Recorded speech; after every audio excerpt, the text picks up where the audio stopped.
Alright, so now we're going to focus on the production side of filmmaking. We did most of our work in pre-production, so I promise that the production and post-production videos won't be as long as the first pre-production video. Now that we've done most of the planning and work in pre-production though, we can now make the production and post-production go a lot smoother. So in this section I'm going to show you how to plan for production, what to bring, what techniques to use, and some other things along the way. So let's get to it. The first thing you'll need to do is print off your script. And you're going to print more than one. Now, you don't necessarily need to print your script. You could always create a digital version, put it on a smartphone or a tablet, and therefore save the environment a little so you don't print off a whole bunch of paper. But it is important that you do have at least two copies on set, because the director of the film will want a copy and the actors will want a copy to be able to look at their lines. So it is important that you do have multiple copies on the set. And make sure to print any other sheets like props, prop sheets, and other things like that, just to make sure that they know what to bring on what day, and so that you don't lose or get disorganized when you're gathering all these props and everything. So those are important too.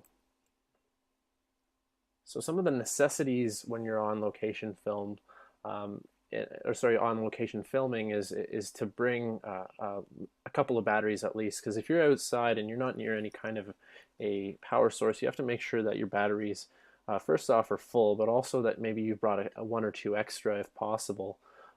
That's definitely one of the biggest areas that I find people struggle with, is they forget to charge the battery or they don't bring extras. The next thing is bring your own kind of batteries. Make sure you pack a lot of food. Well, not a lot, but enough to keep you going. Just in the top middle there, granola bars are your new best friend. They're small, they're compact, but they also pack a lot of energy. So I recommend bringing out granola bars if you can to stay fueled. Otherwise, pack a lunch, healthy lunch like a sandwich and fruit. Try to avoid liquids that could get spilled all over the equipment, but just definitely bring food, because if you're out all day shooting, you might get a little bit hungry along the way. Also, make sure that the memory cards are empty, and make sure that you've actually got enough space on them. Bring extras if needed. Plastic bags, I'll show you that in just a second as to what the plastic bags are for. And bag for the camera, I'm also going to show you that in a video shortly. So here's the video here. I'm gonna just let it roll, and it's just about 7 minutes long, where we're just gonna talk about the different recording techniques on location. So let's just let the video roll and enjoy. So there are many different types of accessories and things that you can actually bring with you when you go out location shooting, but I just wanted to show you guys a few of the different accessories that might be kind of the more essential things to have when you go out location shooting, outside especially. So the first thing that I want to show you is just simply a camera bag. This is a bag that I got off Link Delight. I think it's about $20. It's really nice canvas. It has a lot of nice padding inside. I'll show you here. So it protects the camera that's in there. Of course, my camera is currently being used on the tripod right now, but this bag actually provides a nice bit of protection from bumping, because if you throw it over your shoulder, of course, you're going to have it hitting your leg and bumping into other things as well. So this bag I found is very good, and you want to make sure that it just kind of avoids the bumps and bruises that a camera can take if you end up bumping into things or having to put it on the ground, etc. One of the other things, though, would be a bag like this, and I'm going to ask you guys, what do you think this is for? And you're probably thinking, okay, maybe this is for garbage pickup. Maybe if we have some snacks or things on location, we pick them up and put them in here. Well, that's always definitely the best thing to do, is always clean up after yourselves. But in fact, what this is for is protecting your camera bag if in case you're on location out in the middle of a field somewhere and there's no protection and it starts to rain. So you always have to think about those things. If you've got any kind of expensive equipment like a $300 camera, you should be protecting it with this. So what you would do is not necessarily put the camera in here, but rather you would throw this bag on top of this bag, just to protect it for any liquid damage or anything like that. Another thing that actually would be very, very good to have on location is what's called a reflector. And a reflector is very simply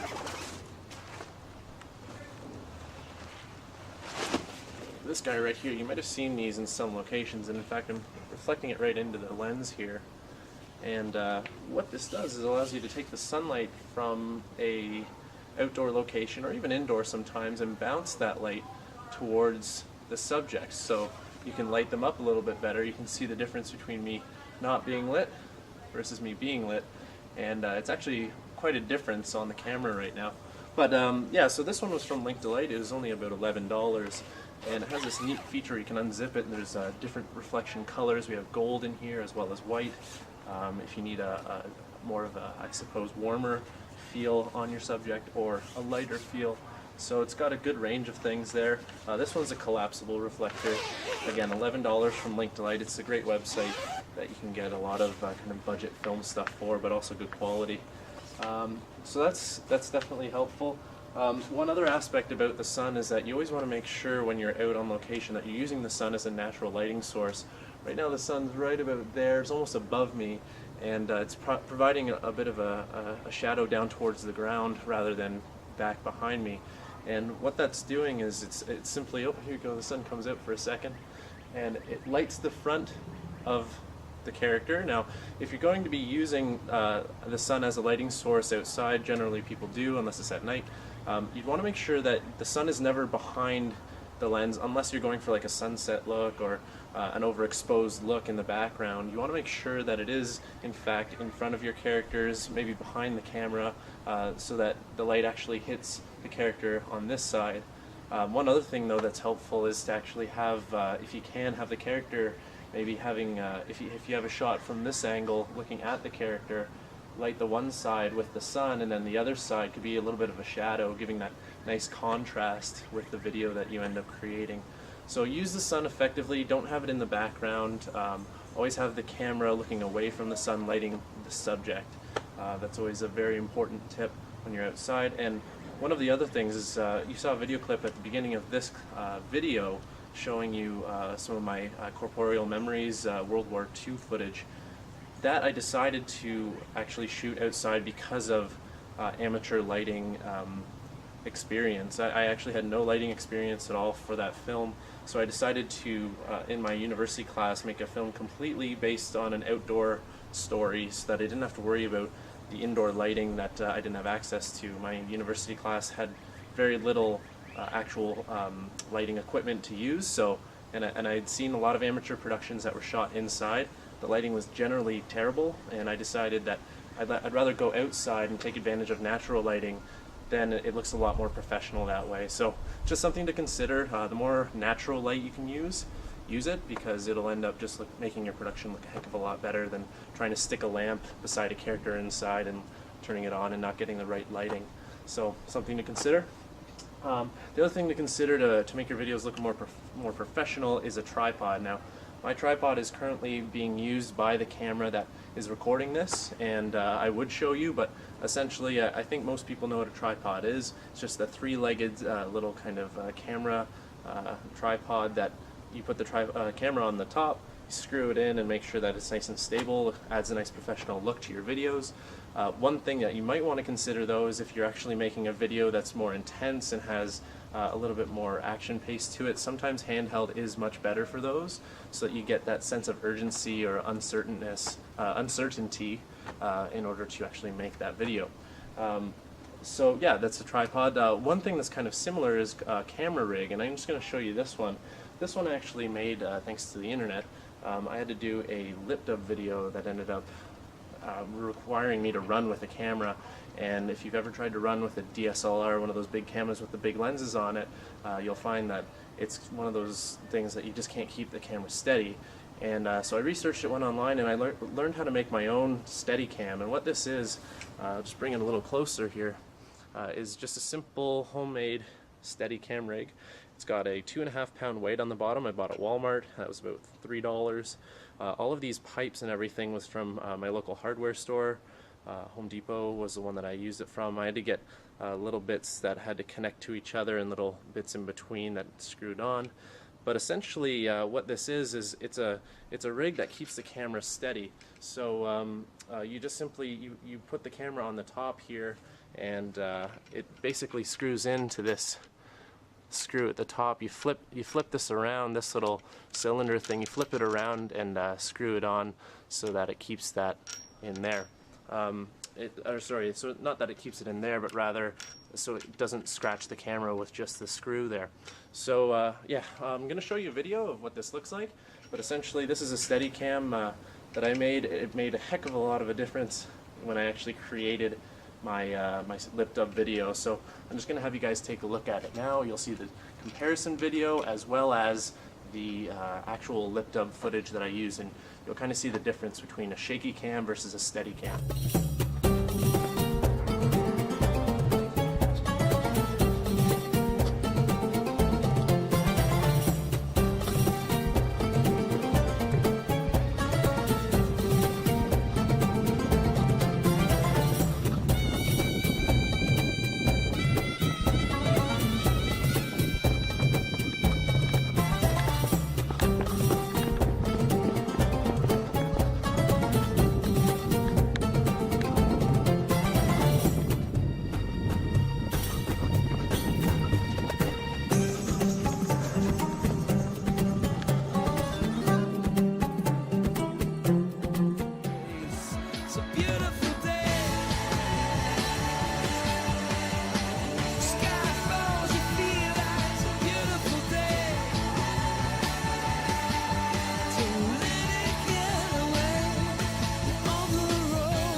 Alright, so now that you've watched the video, we're just going to kind of go through some other techniques for particularly your actors. Just know when to improvise. This is really important because a lot of films that are the first films that anyone's ever done are very mechanical. The actors look like they're trying to memorize the lines too much and deliver them in an unnatural form. One of the things that I recommend doing is basically just kind of going through and reading the script. Remember the questions or the sentences or whatever, but don't worry about memorizing them too much, because that's when you start to look mechanical, when you try to access your brain and spit out the words and then it doesn't look natural. So read the script, but kind of let it flow off through an improvised way. So don't necessarily need to follow the saw of myself. Showing you all those camera accessories and techniques was improvised, but I had the script. I had the script actually written, but due to time constraints, I didn't have time to memorize everything from it. So I based my improvisation off that script as far as delivering that as a final product. So the following clip here is just a video from the movie Grandma's Boy. The guy in the bed here, I can't remember his name, but he ends up ad-libbing or improvising all of the dialogue when he jumps on his bed and describes his car bed. It's kind of funny, so let's have a listen.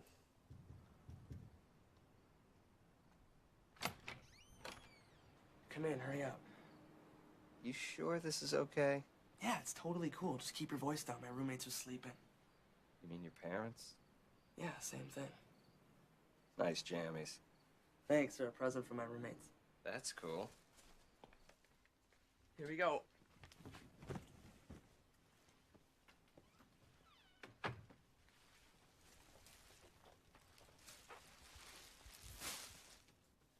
Where am I supposed to sleep? On the air mattress. Do you need a stuffed animal? I have a dog. I think I have a bear. Yeah, I have a bear. What are you, 8? At least I have my own bed. Your bed is a car. Yeah, but it's a sweet car. My roommate said they're gonna get me rims for Christmas. Or a CB radio. I can talk to other car beds. That'll be hot. Might get a stereo, too. My sister said I should get an alarm. Shut up. So all of that there was just improvised by that character on the bed. Not everything was improvised. I should say there was something scripted there, but when he went on about how he should get a CB radio for his car bed and those little points there, that was all improvised. So again, it's little things like that that just add to the scene, makes it a little more natural, and in that case it made it really funny. So just things to think about with improvisation. So one thing that I'd like to go over is digital versus optical zoom. Um, I'll just put it this way, don't ever use digital zoom ever. You might as well just crop the video later in post-production because it's not actually zooming into the video that you're looking at, you're just cropping the image. Mobile phones tend to have a digital zoom only, try avoid using it. Digital zoom takes over when the lenses can't zoom further. So here's an example right in the middle here where it says, look at this, optical versus digital. This little slider bar actually is something that shows up on a lot of digital cameras, like the one in the bottom left there, that Canon PowerShot in the bottom left of the screen. And you'll see this sometimes when you're looking to take a picture and zooming. You'll see this kind of a bar where this little red bar moves like this. And what this is doing is you're still within the optical view range when this device continues to go back and forth. So I'm just gonna kind of rewind here. Sorry about bringing those back up. But when we push it again, it shifts in that area. You can zoom in and out of this area without losing quality. And if you look at the bottom there, I have a picture of a full bunny, 10 times optical, and then if I were to go to the right one more, I'd be into the digital zone. So you see that white bar that was just to the left of the red bar there? That's the threshold between optical and digital. So you always want to stay to the left in the optical zone. That's where, like when you're in the optical zone, you're actually physically moving the lens, and that's where you actually keep the quality but also zoom in on a particular subject. Digital is just pixelating it, as you can see in the bottom there. The rabbit's eye is just very pixelated. So just make sure that you stay in the optical area when you're doing your zooms, and avoid digital zoom all the time. So some recording techniques. So just looking at getting a lot of different angles if possible, even if you have one camera. A lot of the filming that I do only consists of one camera, but I have the actors do the same scene over and over again, but I get different angles of it. It allows me to cut back and forth to the different angles and everything in post-production when you're editing. Retake scenes over and over, just like I was saying. That allows you to have different angles. Don't zoom too much. Make sure you are keeping a consistent zoom level. Record audio with a separate microphone closer to the actors. So in the bottom right here, I have a gentleman holding a boom pole with a microphone at the end. If possible, get that microphone as close as you can to your subject. Sometimes a phone voice recording app works where you just put the phone nearby, maybe in a plant or something that's really near an actor, because that way it'll pick up the audio a lot better. Sometimes it's difficult trying to get the audio recorded to good enough quality so that everyone can hear what's going on. And test audio before recording. Make sure everything is working. Audio, video. There has been some times where I've recorded scenes where the audio wasn't recording properly. We had to redo the entire scene again. And avoid wind from getting in the microphone. So make sure you've turned the microphone or covered it with a little bit of a sponge kind of cover so that it doesn't receive too much wind if you're outside.